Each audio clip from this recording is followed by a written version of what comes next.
Hello everyone, welcome on my channel study classes. आप सभी का मेरे चैनल पर स्वागत है। तो फ्रेंड्स, आज हम लोग अब्राहम मैस्लो की थ्योरी के बारे में पढ़ेंगे। और अगर आप सीटेट एग्ज़ाम की तैयारी कर रहे हैं या आप किसी भी टीचिंग एग्ज़ाम की तैयारी कर रहे हैं तो उसके लिए ये वीडियो काफ़ी हेल्पफुल होंगी। और हमने प्रीवियस वीडियो में कुछ मनोवैज्ञानिक के यानी कि स्किनर की थ्योरी, पावलोव की थ्योरी को हमने कवर किया है। अगर आपने वो वीडियो नहीं देखी है तो आप CDP की प्लेलिस्ट में जा कर के देख सकते हैं। आई होप वो सेशन आपके लिए काफ़ी हेल्पफुल होंगी। तो आइए अब हम क्लास को स्टार्ट करते हैं। तो फ्रेंड्स, अब्राहम मैस्लो जो हैं, इन्होंने अब्राहम मैस्लो जो हैं, इनका जो टाइम पीरियड है वो 1908 से 1970 का है। यानी कि 1908 में इनका जन्म हुआ था और 1970 में इनकी मृत्यु हुई थी। अब्राहम मैस्लो जो हैं, इनके बारे में हम महत्वपूर्ण बातों को जान लेते हैं। तो अब्राहम मैस्लो जो हैं, ये एक अमेरिकन मनोवैज्ञानिक थे। ठीक है, ये एक अमेरिकन मनोवैज्ञानिक यानी कि अमेरिकन साइकोलॉजिस्ट थे। ये अमेरिकन साइकोलॉजिस्ट थे और इन्होंने मानवतावादी ये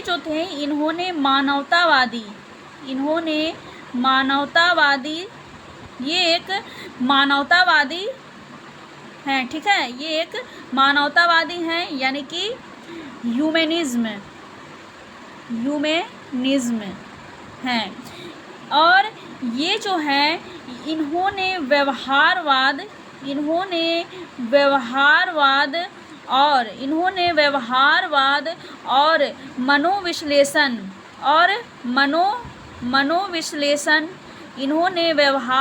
और मनोविश्लेषण यानी कि बिहेवियरिज्म और साइको एनालिसिस को इन्होंने नकारा है।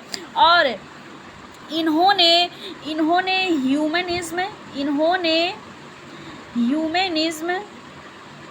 ह्यूमनिज्म का इन्हें फाउंडर कहा जाता है। ठीक है, ह्यूमनिज्म का इनको फाउंडर कहा जाता है।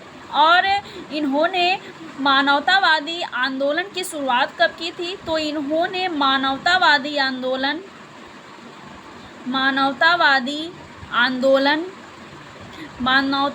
आंदोलन की शुरुआत इन्होंने 1960 है ना 1960 के दशक में इन्होंने की थी। और इन्हें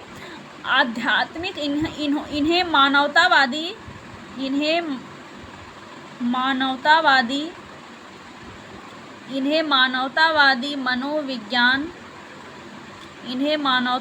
मनोविज्ञान का क्या कहा जाता है? तो इन्हें मानवतावादी मनोविज्ञान का आध्यात्मिक जनक कहा जाता है। आध्यात्मिक जनक इनको कहा जाता है, मानवतावादी मनोविज्ञान का।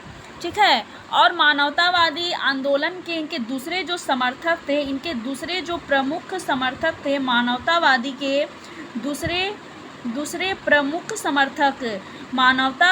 के दूसरे प्रमुख समर्थक इनके जो थे वो थे कार्ल रोजर्स। ठीक है, वो थे कार्ल रोजर्स जो थे वो मानवतावादी मनोविज्ञान के दूसरे समर्थक थे। मैस्लो ने अपने व्यक्तित्व सिद्धांत में क्या दिया? मैस्लो ने जो व्यक्तित्व का इन्होंने जो सिद्धांत दिया है, मैस्लो ने इसमें उन्होंने जो पर्सनल ग्रोथ जो होती है, पर्सनल ग्रोथ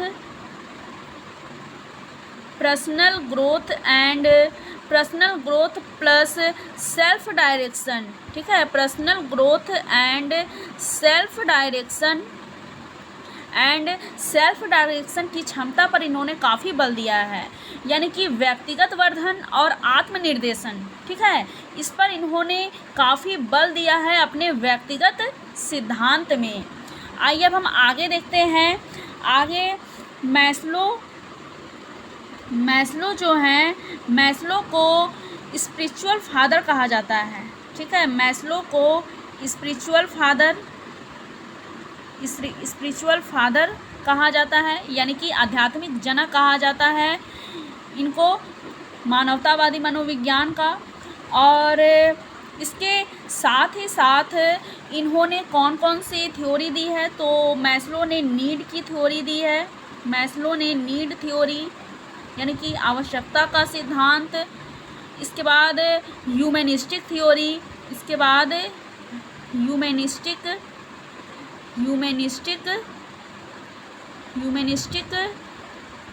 ह्यूमनिस्टिक थ्योरी यानी कि मानवतावादी का सिद्धांत। इन्होंने क्या है, मैस्लो ने मोटिवेशन और पर्सनालिटी, ठीक है, इन्होंने एक बुक लिखी थी। ये बुक उन्होंने 1954 ईस्वी में लिखी थी, ठीक है, ये बुक उन्होंने 1954 ईस्वी में लिखी थी। इस बुक का क्या नाम था, तो इस बुक का नाम था मोटिवेशन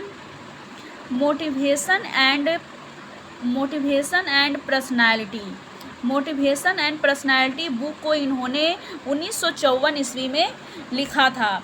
इसके साथ ही साथ इन्होंने हायरार्की की थ्योरी, हायरार्की ऑफ नीड्स, ठीक है, हायरार्की ऑफ नीड्स यानी कि आवश्यकताओं का पदानुक्रम, आवश्यकताओं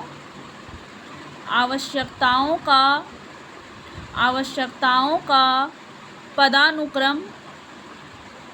पदानुक्रम के बारे में इन्होंने बताया है। तो फ्रेंड्स, हमने ये कुछ महत्वपूर्ण बातें अब्राहम मैस्लो के बारे में जाना, जिसे हम एक बार रिवाइज कर लेते हैं। उसके बाद हम इनके आवश्यकताओं का पदानुक्रम यानी कि हायरार्की थ्योरी के बारे में हम जानेंगे।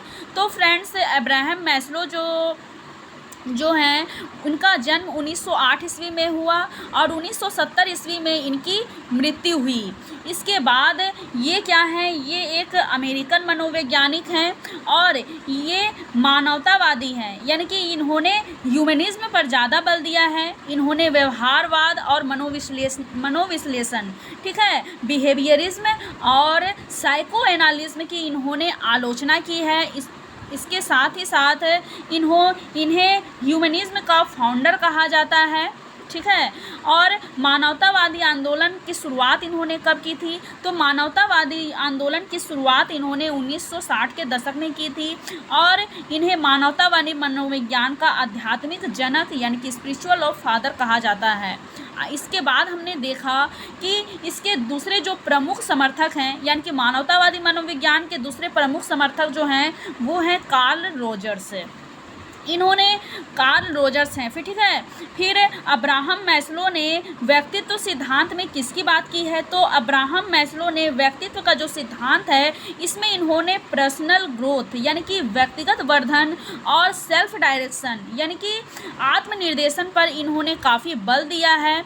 इसके बाद अब्राहम मैस्लो को स्पिरिचुअल ऑफ फादर कहा जाता है, जैसे कि पीछे ही स्लाइड्स में हमने देखा। इन्होंने नीड की थ्योरी यानी कि आवश्यकता का सिद्धांत, ह्यूमनिस्टिक थ्योरी यानी कि मानवतावादी सिद्धांत और इसके साथ ही साथ इन्होंने हायरार्की ऑफ नीड यानी कि आवश्यकताओं का पदानुक्रम दिया है। इन्होंने एक बुक लिखी 1954 ईस्वी में, इनके बुक का नाम है मोटिवेशन एंड पर्सनालिटी। तो फ्रेंड्स, इन सारी बातों को हमने जाना। अब आइए हम इनके हायरार्की ऑफ नीड्स यानी कि आवश्यकताओं का जो पदानुक्रम है जो इन्होंने दिया है इसके बारे में हम जानते हैं। तो देखिए फ्रेंड्स, यहाँ एक फिगर है जिसमें आवश्यकताओं का पदानुक्रम जो है वो दिया गया है। इसमें जो साइकोलॉजिकल नीड है, ठीक है, साइकोलॉजिकल नीड, सेफ्टी नीड, फिर है बिलोंगिंगनेस एंड लव नीड्स, फिर है स्टीम नीड्स, फिर है लास्ट में आता है सेल्फ एक्चुअलाइजेशन, ठीक है। साइकोलॉजिकल नीड, जिसे हिंदी में क्या कहते हैं, इसे कहते हैं शारीरिक या दैहिक आवश्यकता। सेफ्टी नीड यानी कि सुरक्षा की आवश्यकता। बिलोंगिंगनेस एंड लव नीड यानी कि संबद्धता एवं स्नेह की आवश्यकता। फिर है स्टीम नीड यानी कि सम्मान की आवश्यकता। उसके बाद है आत्मसिद्धि की आवश्यकता। इसमें प्रथम दो यानी कि ये सेफ्टी नीड और साइकोलॉजिकल नीड जो हैं, ये दोनों जो हैं वो निचले स्तर की आवश्यकता होती हैं, जिसे क्या कहा जाता है, इसे कहा जाता है लोअर लेवल, इसे कहा जाता है लोअर लेवल नीड्स। ठीक है, ये दोनों जो हैं सेफ्टी नीड और साइकोलॉजिकल नीड, इन दोनों को क्या कहा जाता है, तो इन दोनों को निचले स्तर की आवश्यकता यानी कि लोअर लेवल नीड कहा जाता है। ठीक है, इसके बाद इसमें अंतिम तीन मतलब कि बिलोंगिंगनेस, स्टीम नीड और सेल्फ एक्चुअलाइजेशन, इन तीनों को क्या कहा जाता है, तो इन तीनों जो नीड है इसे कहा जाता है हायर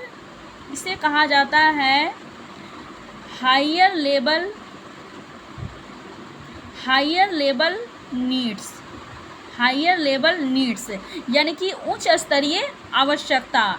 और ये इस पदानुक्रम मॉडल की में जो आवश्यकता जितनी नीची होती है, यानी कि जो आवश्यकता जितनी नीची होती है उनकी प्राथमिकता और शक्ति उतनी ही अधिक मानी जाती है। ठीक है, जिसकी संतुष्टि क्या है, जिसकी संतुष्टि तात्कालिक होना अनिवार्य होता है। और सबसे कम प्रबल की आवश्यकता कौन होती है, तो वो होती है सेल्फ एक्चुअलाइजेशन की।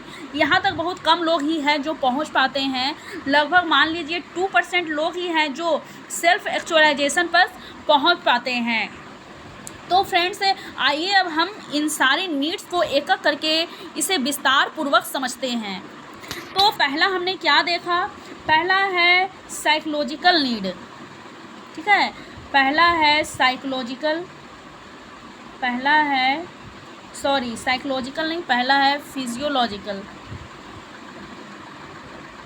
ठीक है, पहला है फिजियोलॉजिकल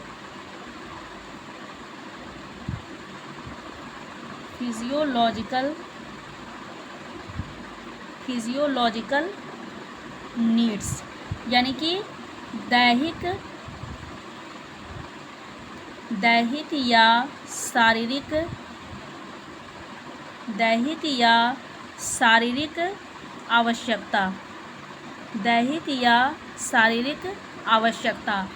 इस श्रेणी में जो होता है वो होता है भोजन की आवश्यकता। ठीक है, इसमें किन किन चीज़ों की आवश्यकता होती है, तो भोजन की आवश्यकता, पानी की आवश्यकता, सोने की आवश्यकता यानी कि नींद की आवश्यकता, यौन की आवश्यकता। ठीक है, यौन की आवश्यकता, ये सारे जो हैं वो बायोलॉजिकल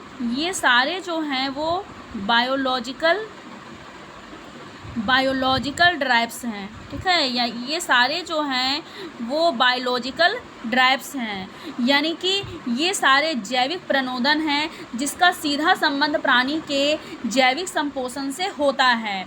यानी कि प्राथमिक या प्रबलता का सबसे अधिक जो प्रबल होता है वो ये ही होता है। मान लीजिए व्यक्ति को अगर भोजन ही नहीं मिला तो उसमें फिर इस सेफ्टी की नीड कहाँ से आ जाएगी, बिलोंगिंगनेस या लव की नीड उसमें कहाँ से आ जाएगी, या वो सेल्फ एक्चुअलाइजेशन तक कैसे पहुँच पाएगा जब उसे भोजन ही नहीं मिला है, पानी ही नहीं मिला है। ठीक है, ये सारी चीज़ों की अगर पूर्ति नहीं होती है जब कोई व्यक्ति में, तो क्या होता है कि वो उच्च स्तर की आवश्यकता जो होती है यानी कि हायर लेवल नीड की संतुष्टि की बात वो सोचता ही नहीं है। मान लीजिए जो व्यक्ति भूख या प्यास से तड़प रहा है, उसके मन में सुरक्षा और आत्मसम्मान की भावना कहाँ से जागृत होगी जब उसके पेट में भूख है। तो इस तरीके से जो उनके जैविक जो अभिप्रेरक होते हैं ये काफ़ी प्रबल होते हैं, और इसकी संतुष्टि के लिए जब व्यक्ति को ये नहीं मिलता है तो व्यक्ति इसकी संतुष्टि के लिए क्या करता है, वो ना तो सामाजिक मूल्य के बारे में सोचेगा, वो ना ही सामाजिक मूल्यों के बारे में सोचेगा, और ना ही सामाजिक मानक के बारे में सोचेगा। ठीक है, और ना ही वो सामाजिक मानक के बारे में सोचेगा, क्योंकि ये फिजियोलॉजिकल नीड जो होती है ये पहले स्तर की आवश्यकता होती है। ठीक है, आइए अब हम नेक्स्ट देखते हैं। सेकेंड नंबर में है सुरक्षा की आवश्यकता। ठीक है। सुरक्षा की आवश्यकता यानी कि सेफ्टी या इसको हम सिक्योरिटी भी कह सकते हैं, सेफ्टी या सिक्योरिटी नीड्स, ठीक है। सुरक्षा की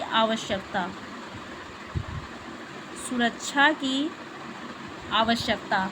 इसमें क्या होता है कि जब व्यक्ति में जो जैविक आवश्यकता थी यानी कि भोजन, पानी और नींद, सेक्स, इसकी आवश्यकता जब उसमें पूरी हो जाती है तो उसमें दूसरे स्तर की आवश्यकता यानी कि सुरक्षा की आवश्यकता उसमें उत्पन्न हो जाती है, ठीक है। और इसमें क्या हो, इस श्रेणी के अंतर्गत क्या आता है, तो इसके अंतर्गत आता है शारीरिक सुरक्षा, इसके अंतर्गत आता है शारीरिक सुरक्षा, फिर स्थिरता, शारीरिक सुरक्षा, स्थिरता, निर्भरता, बचाव, ठीक है। ये सारी चीज़ें जो होती हैं वो इसके अंतर्गत आती हैं, ठीक है। और ये जो होती हैं वो दूसरे स्तर की आवश्यकता होती हैं, ठीक है। इसके बाद इसमें मैस्लो ने क्या है कि इसमें नियम को बनाए रखने की आवश्यकता, ठीक है। इसमें नियम, इसके साथ ही साथ नियम बनाए रखने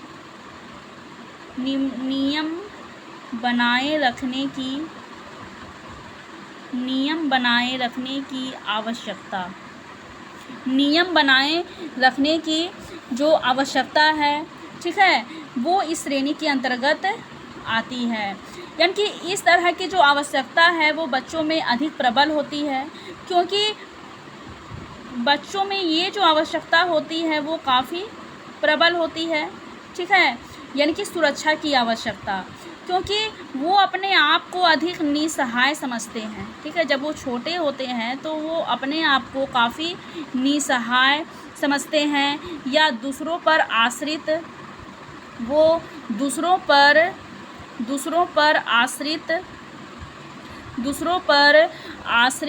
समझते हैं, ठीक है। तो ये जो होती है वो सुरक्षा की आवश्यकता यानी कि सेफ्टी नीड के अंतर्गत आती है।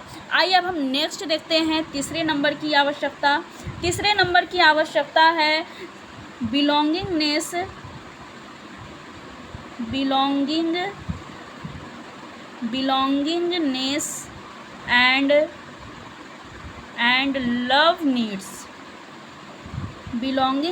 एंड लव नीड्स, जिसे कहते हैं संबद्धता एवं स्नेह की आवश्यकता, संबद्धता एवं स्नेह की आवश्यकता। इसके अंतर्गत क्या होता है कि जब व्यक्ति ऊपर के दोनों स्तरों की आवश्यकता की जब वो प्राप्ति कर लेता है तो व्यक्ति में क्या है कि उसमें संबंध और स्नेह की आवश्यकता जो है वो उत्पन्न हो जाती है, ठीक है। संबंध की आवश्यकता से क्या तात्पर्य है, तो संबद्धता की आवश्यकता से तात्पर्य है अपने परिवार, ठीक है, अपने परिवार या समाज में प्रतिष्ठित स्थान पाना, ठीक है। समाज में प्रतिष्ठित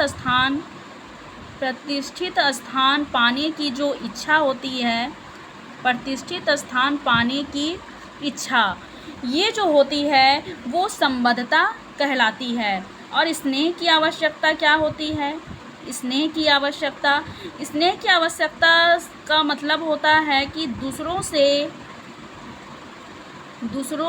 स्नेह देने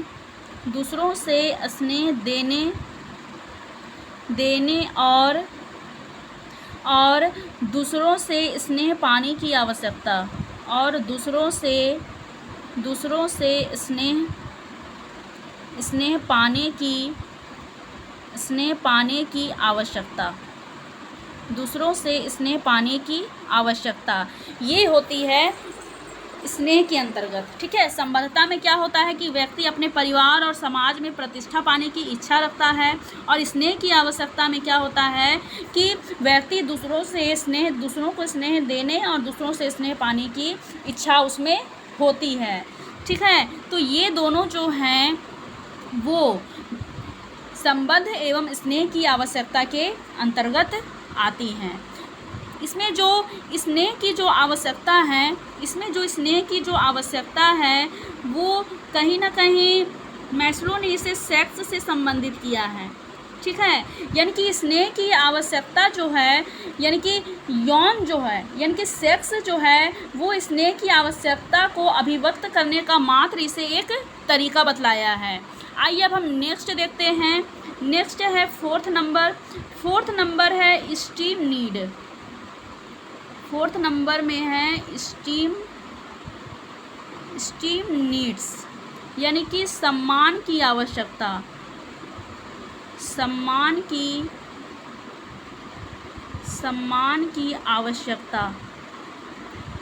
की आवश्यकता।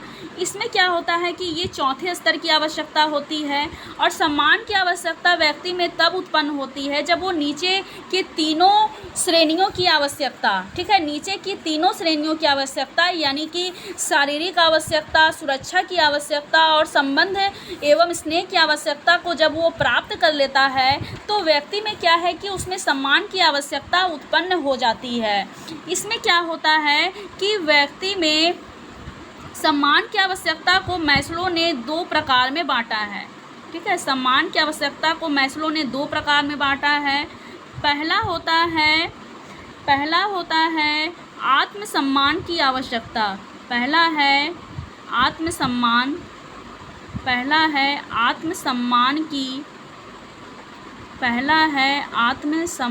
की आवश्यकता, जिसे इंग्लिश में कहते हैं सेल्फ इस्टीम नीड। इसमें क्या होता है कि पहले स्तर में इसमें क्या होता है कि व्यक्ति इसमें उत्तम क्षमता, ठीक है, इसमें उत्तम क्षमता प्राप्त करने की उसमें इच्छा होती है। उसमें आत्मविश्वास,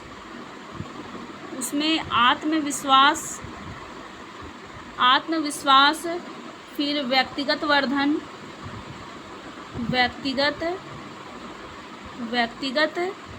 यानी कि पर्सनल ग्रोथ, उपलब्धि यानी कि अचीवमेंट, इंडिपेंडेंस, ठीक है, इंडिपेंडेंस यानी कि स्वतंत्रता, ये सारी चीज़ें जो होती हैं वो इसके अंतर्गत समाहित होती हैं। और दूसरा प्रकार इन्होंने दिया है दूसरों से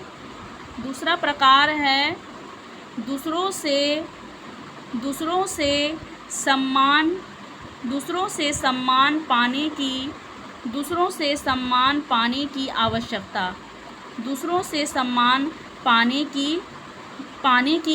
आवश्यकता, ठीक है, दूसरों से सम्मान पाने की आवश्यकता। इसमें क्या है कि व्यक्ति जो है वो दूसरों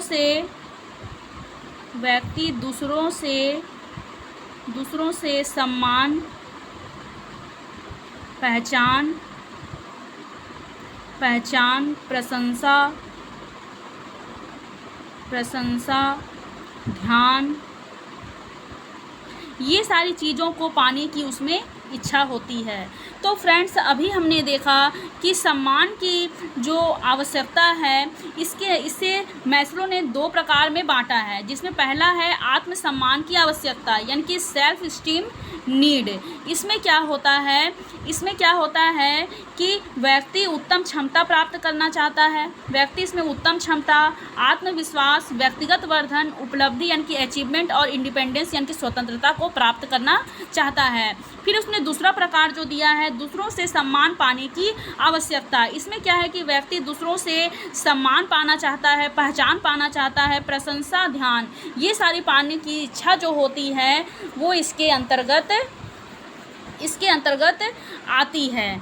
इसके बाद आइए अब हम देखते हैं कि इसके अगर मान लीजिए व्यक्ति में अगर आत्मसम्मान की आवश्यकता की पूर्ति होने से व्यक्ति में क्या है कि व्यक्ति में एक तरीके से आत्मविश्वास बढ़ता है। अगर मान लीजिए व्यक्ति में इस तरीके की आत्मसम्मान की आवश्यकता की अगर पूर्ति हो जाएगी तो व्यक्ति में क्या होगा, व्यक्ति में आत्मविश्वास की भावना का विकास होगा, आत्मविश्वास की भावना का विकास होगा। इसके साथ ही साथ व्यक्ति में शक्ति है ना, व्यक्ति में शक्ति, श्रेष्ठता ये सारे गुण जो हैं वो व्यक्ति में, ये सारे गुण जो हैं वो व्यक्ति में विकसित हो जाएंगे। ठीक है, अगर मान लीजिए किसी व्यक्ति में आत्मसम्मान की आवश्यकता जो है वो किसी व्यक्ति में मान लीजिए अगर आत्मसम्मान की जो आवश्यकता है अगर इसकी पूर्ति नहीं हो पाती है तो व्यक्ति में क्या होता है, इसकी पूर्ति अगर नहीं होती है तो व्यक्ति अपने आप को काफ़ी लाचार महसूस करता है, वो अपने आप को काफ़ी कमज़ोर महसूस करता है, अपने आप को काफ़ी वो हतोत्साहित महसूस करता है। तो ये सारी चीज़ें जो होती हैं वो सम्मान की आवश्यकता के अंतर्गत आती हैं। आइए फ्रेंड्स, अब हम नेक्स्ट देखते हैं। लास्ट आवश्यकता है आत्मसिद्धि की आवश्यकता। आत्मसिद्धि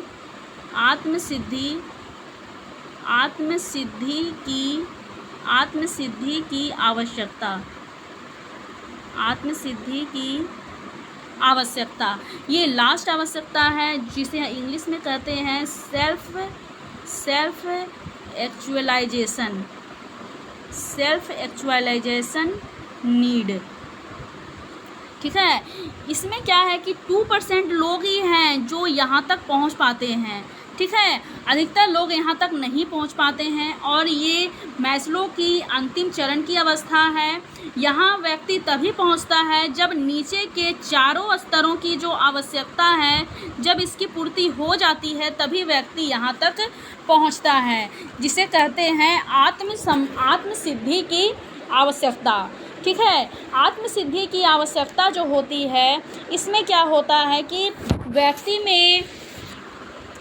में इसमें क्या होता है कि व्यक्ति में इसमें मैक्सिमम पोटेंशियल है ना, पोटेंशियल वो अचीव करता है। ठीक है, मैक्सिमम पोटेंशियल इसमें अचीव करता है। इसमें व्यक्ति क्या है कि दूसरों की भलाई के बारे में सोचता है। ठीक है, वो दूसरों की भलाई के बारे में सोचता है, दूसरों की भलाई के बारे में सोचता है और दूसरों की भलाई के लिए वो अपना जान देने को भी इसमें तैयार हो जाता है। जैसे कि महात्मा गांधी हो गए, जैसे कि महात्मा गांधी जो हैं वो इसके अंतर्गत आएंगे कि इन्होंने देश के लिए इतना कुछ किया। ठीक है, तो इसके अंतर्गत ये सारे आते हैं। यानी कि इसमें आदमी ये सोचता है कि मैं कौन हूँ, मेरा उद्देश्य क्या है और किस कार्य को करने से उसे सुकून की प्राप्ति होगी। तो ये सारी चीज़ें जो हैं वो आत्मसिद्धि की आवश्यकता के अंतर्गत आती हैं। ठीक है, तो फ्रेंड्स इस तरीके से हमने